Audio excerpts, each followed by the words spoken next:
What's up, karate nerds? Today, me and my brother Oliver right here are gonna show you how you can use 3 very cool moves taken straight out of Kata, these old school time capsules of self-defense techniques to stop a takedown. And by the way, Oliver actually quit UFC and is now in Bellator. He's actually the Scandinavian or Nordic ambassador for Bellator. And they provide way more agency and autonomy for creative fighters like Oliver. So if you want to congratulate Oliver on that, leave a comment and we'll make sure to read them all. Now, let's get started with the takedown defense. So explain what we're going to do. Number 1.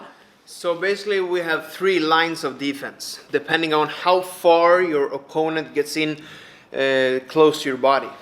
So the takedown I'm gonna do is like a wrestling move, like a tackle, right? This way. Basically. So you can run in either searching for one leg or both legs, or maybe my body. It doesn't really matter. The same defense goes for all kinds of tackles. Okay. So the first line of defense is what we call a frame. You will basically, if I see him lower his stance, I will use my arm as a frame. I will extend it to stop him wherever I can put it. It can be on his shoulder, on his chest.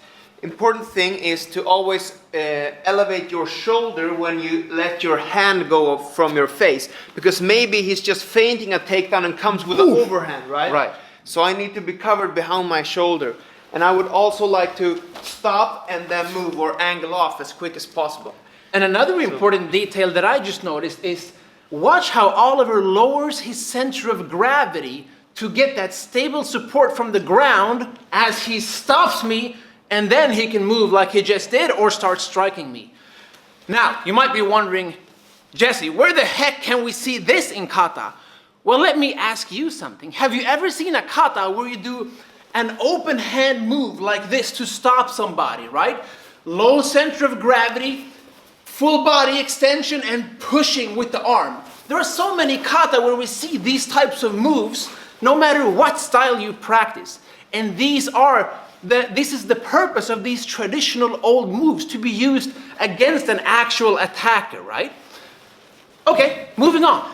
Yeah, so if you are faster than me and you get lower and you come inside of my hand, I need to use my elbow or my forearm to frame instead. So this is my frame. I don't push it from the arm, I push it from the shoulder joint like this. So I stop you this way. If Jesse's head would be on the other side, I would use it this way, okay? My free hand can always push off and circle out afterwards.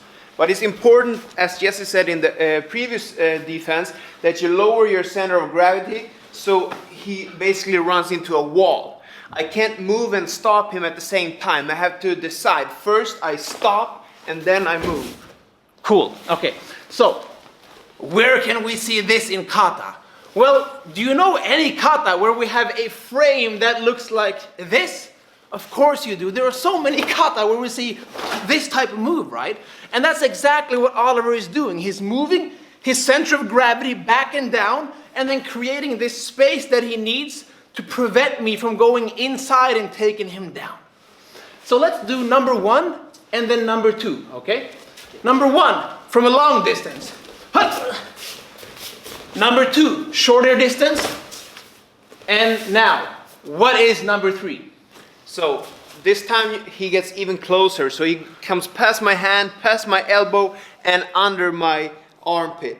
So now I need to stop him with my hips. So I will thrust the hips forwards, boom, like this. And then I will sprawl my legs backwards. So I kick my legs back. So I drop my weight on top of him. And that's called a sprawl. Let's show it in the other direction. Again, I go for the takedown. I go past the hand, so number 1 doesn't work. I go past the elbow, number 2 doesn't work. So you have to do what? Bang. Hip, and body weight, and down, and circle out. What are some important details when you do the sprawl? Important thing is that if you come in and I manage to stop you, but you you don't fall from my weight. I need to be able to steer you to the side, because if I keep fighting here and you keep running, you might end up taking me down anyway. Right. So I will use my overhook, this arm, to twist you away from me. So I can still use my frame. If I don't land on top of you, maybe you post on your hands and feet like you do here. I won't flatten you out, but I can still angle you away from me so I can step out this way. Now, the obvious question. In what traditional kata can we see this type of takedown defense? Well, do you know any kata where you have this move?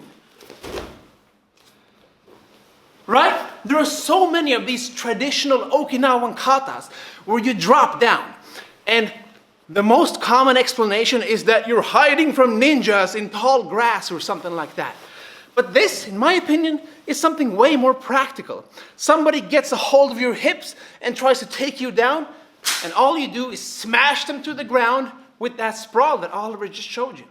So let's go through them 1, 2, and 3 one more time. Number 1, long distance. Number 2, medium. Number 3, short. Excellent. And that's it.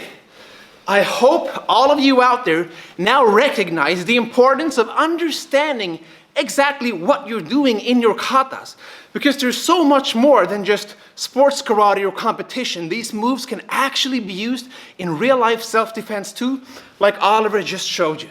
Train hard, good luck, and have fun. Yeah!